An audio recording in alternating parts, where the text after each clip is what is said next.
একদিনের যে বাড়িটা ছিল সেই বাড়ির ইন্টেরিয়ারটা সেট ছিল, কিন্তু তার এক্সটেরিয়ার এবং কোর্টিয়ার্ডগুলো অ্যাকচুয়াল লোকেশনস ছিল।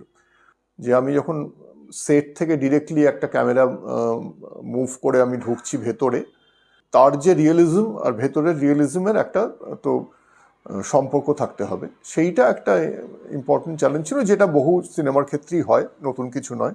একটা ভীষণ মধ্যবিত্ত পরিবারের গল্প, যে ক্রাইসিসগুলো, সেই ক্রাইসিসের খানিকটা তোমার চিত্রায়ন, সেইটার অনুপাতে আমাদের আলোটালোগুলো করতে হয়েছিল। যে এবং শুধু মধ্যবিত্ত পরিবারের গল্প তো বিভিন্ন রকমের হয়, তো সেইখানে যেটা ছিল সেইটা